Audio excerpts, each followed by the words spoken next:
Hi hello നമസ്കാരം. എല്ലാ മലയാളികൾക്കും ഹാപ്പി ഓണം. അപ്പോൾ ഫുഡിൽ ഇന്ന് നമ്മൾ ഓണസദ്യ എൻജോയ് ചെയ്യാനായിട്ട് എത്തിയിരിക്കുന്നത് ന്യൂയോർക്കിലുള്ള ചട്ടി എന്ന റെസ്റ്റോറൻറ്റിലാണ്. നമ്മൾ മലയാളികളെ സംബന്ധിച്ചിടത്തോളം ഓണം എന്ന് പറയുന്നത് ഒരു സദ്യയിൽ മാത്രമൊന്നും ഒതുങ്ങുന്ന കാര്യമല്ല അല്ലേ. വീട്ടിലൊക്കെ നല്ല അടിപൊളി സദ്യ ഉണ്ടാക്കുന്നുണ്ടെങ്കിലും ഷെഫ് റെജി മാത്യു ന്യൂയോർക്കേഴ്സിനായിട്ട് റെഡിയാക്കിയിരിക്കുന്ന ഓണസദ്യ എങ്ങനെയുണ്ടെന്ന് അറിയാൻ വേണ്ടിയാണ് ഞങ്ങൾ ചട്ടിയിലേക്ക് പോയത്.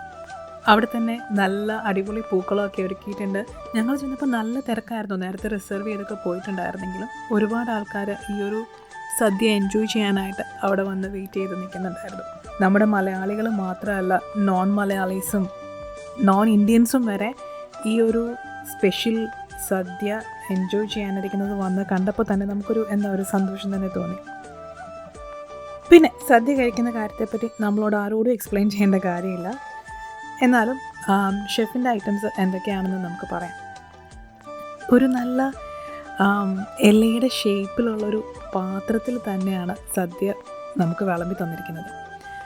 അതിൽ ഫ്രൈഡ് ഐറ്റംസ് ആയിട്ടുള്ളത് നമ്മുടെ ഉപ്പേരി, ശർക്കര വരട്ടിയത്, പാവയ്ക്ക കൊണ്ടാട്ടം, മുളക് കൊണ്ടാട്ടം, ഈ 4 ഐറ്റംസാണുള്ളത്. പിക്കിൾസ് തന്നെ ഇഞ്ചിപ്പുളി, നാരങ്ങ അച്ചാർ, മാങ്ങ അച്ചാർ, നെല്ലിക്ക അച്ചാർ, ആ 4 ഐറ്റംസ് ഉണ്ട്. മെയിൻ ഐറ്റംസ് നെയ്പരിപ്പ്, സാമ്പാർ, കാളൻ, രസം, കൂട്ടുകറി, അവിയൽ, തോരന്, ബീട്രൂട്ട് കിച്ചടി, പൈനാപ്പിൾ ബനാന പച്ചടി, ഓലന്, ഇത്ര ഐറ്റംസാണ് മെയിനായിട്ട് നമുക്കുള്ളത്. പച്ചമോരും പഴവും നല്ല പതിമുഖമായിട്ട് വെള്ളമൊക്കെ ഇതിൻ്റെ കൂടെ തന്നെ വെച്ചിട്ടുണ്ട്. അപ്പോൾ പിന്നെ ഇനി നടക്കപ്പോറത് യുദ്ധം എന്ന് പറഞ്ഞിട്ട് ഞങ്ങൾ സദ്യയ്ക്ക് ഒരു പിടി പിടിക്കാനായിട്ട് പോവുകയാണ്. ഈ ട്രഡീഷണൽ സദ്യയിൽ നമ്മളെല്ലാവരും കൂടെ എങ്ങനെ ഇരുന്ന് ചൂട് ചോറിനകത്തേക്ക് പരിപ്പൊഴിച്ച് അതിൻ്റെ പുറത്ത് നെയ്യൊക്കെ ഒഴിച്ച് പപ്പടം കൂട്ടി അത് കൂട്ടിക്കൊഴിച്ച് കഴിക്കുന്ന ആ ഒരു സുഖമുണ്ടല്ലോ, അത്രയൊന്നും നമ്മൾ പ്രതീക്ഷിക്കരുത്. ബിക്കോസ് ഇതൊരു ഒരു റെസ്റ്റോറൻറ്റ് സ്റ്റൈലാണ്. അവർ അത്രയ്ക്ക് തിരക്കുണ്ടായിരുന്നു. സോ എല്ലാ ഐറ്റംസും ഓൾറെഡി ഇലയിൽ തന്നെ ആ ഒരു പ്ലേറ്റിൽ തന്നെ സെറ്റ് ചെയ്തിട്ടാണ് നമുക്ക് കൊണ്ട് തന്നത്. പരിപ്പ് കറി കണ്ടുപിടിക്കാൻ തന്നെ ഞാൻ ഇച്ചിരി പാടുപെട്ടു കേട്ടോ. കാരണം പരിപ്പ് കറിയിൽ നെയ്യ് ഓൾറെഡി ഒഴിച്ച് അതൊരു ചെറിയ പാത്രത്തിലാക്കി സെറ്റാക്കി അതിൽ വെച്ചിട്ടുണ്ടായിരുന്നു. അങ്ങനെ പരിപ്പ് കറിയും പപ്പടവും നെയ്യൊഴിച്ച് പരിപ്പ് കറിയും പപ്പടവും ഒക്കെ കൂട്ടിക്കൊഴിച്ച് നമ്മൾ ആദ്യത്തെ ഒരു റൗണ്ട് കഴിച്ചു.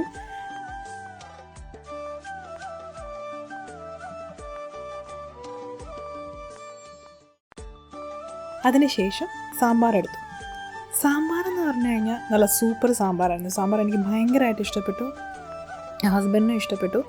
നല്ല ആ ഒരു എരിവും അതിൻ്റെ ആ ഒരു രുചി കാരണം വേറെ ഒരു കൂട്ടാനും അതിൻ്റെ കൂടെ കൂട്ടണ്ട എന്ന് വരുന്ന ഒരവസ്ഥയിലെത്തി.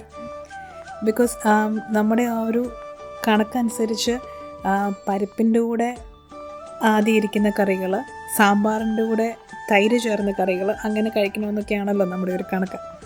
പക്ഷേ ഈ ഒരു സദ്യ തുടങ്ങിക്കഴിഞ്ഞ് കഴിഞ്ഞാൽ പിന്നെ നമ്മൾ എന്താണെന്ന് ചെയ്യുന്നതെന്ന് നമുക്ക് പോലും അറിയില്ല സാറേ എന്ന് പറയുന്നൊരവസ്ഥയിലാണ്. അതിൽ ഏറ്റവും സൂപ്പറായിട്ട് എനിക്ക് ഇഷ്ടപ്പെട്ട ഐറ്റം പൈനാപ്പിൾ പച്ചടിയാണ്. ഞാൻ മാത്രമല്ല, തൊട്ടടുത്ത ടേബിളിൽ ഇരുന്ന ആൾക്കാരൊക്കെ അവരൊരു തെലുങ്ക് ഫാമിലി ആയിരുന്നു. ഈ ഒരു യെല്ലോ കറി എന്ന് പറഞ്ഞിട്ട് വീണ്ടും വീണ്ടും അവരും ഈ ഒരു ഐറ്റം ചോദിച്ചു വാങ്ങിക്കുന്നത് നമ്മൾ കണ്ടു. ഇവിടെ നമ്മൾ സെർവ് ചെയ്യുന്ന ചേച്ചിമാരും ചേട്ടന്മാരും ഒക്കെ വന്നിട്ട് പല പ്രാവശ്യം വന്ന് നമ്മളെടുത്ത് ചോദിക്കുന്നുണ്ട് എന്തെങ്കിലും സാധനം റീഫിൽ വേണോ ഫില്ല് ചെയ്യണോ എന്നുള്ള കാര്യം. അതൊരു പോസിറ്റീവായിട്ട് എനിക്ക് തോന്നി. കാരണം യൂഷ്വലി ചട്ടി എന്ന റെസ്റ്റോറൻറ്റിനെ പറ്റിയുള്ളൊരു പേര് ദോഷമാണ് ക്വാണ്ടിറ്റി കുറവാണ് എന്നുള്ളത്.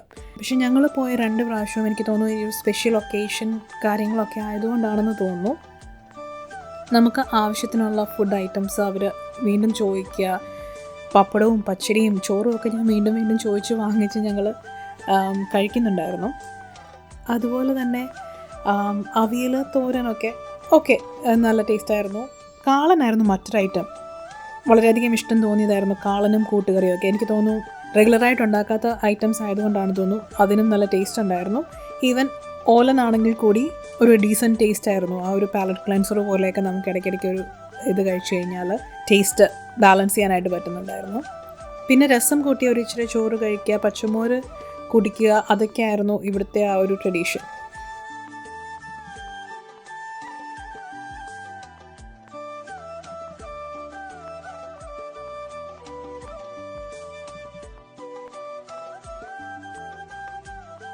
ഇത്രയൊക്കെ കഴിഞ്ഞപ്പോഴേക്കും തന്നെ വയറ് ഭയങ്കരമായിട്ട് ഫുള്ളായി. പിന്നെ പായസം നമുക്ക് തരുന്നത് സെപ്പറേറ്റ് ആയിട്ടാണ്. ഇലയിൽ പായസം ഒഴിച്ച് പഴമിട്ടിളക്കി കഴിക്കുന്ന ആ ഒരു രീതിയല്ല. 4 സെപ്പറേറ്റ് പായസം നമുക്ക് ഇതെല്ലാം കഴിച്ച് കഴിഞ്ഞിട്ട് നമുക്ക് സെർവ് ചെയ്യും. അതിൽ ചക്ക പായസം അടിപൊളിയായിരുന്നു കേട്ടോ. ഈവൻ ചക്ക പായസം എങ്ങനെ ഇരിക്കുമെന്നൊക്കെ എനിക്കൊരു സംശയം ഉണ്ടായിരുന്നെങ്കിലും അതിൻ്റെ ആ ഒരു കൺസിസ്റ്റൻസിയും ആ ഒരു നല്ല മധുരമായിരുന്നു, ചക്കയുടെ ആ ഒരു മണം. കാരണം ആ ഒരു പായസത്തിൻ്റെ പാത്രം വന്നപ്പം തന്നെ ഈ ചക്കയുടെ മണം നമുക്ക് ഭയങ്കരമായിട്ട് കിട്ടുന്നുണ്ടായിരുന്നു.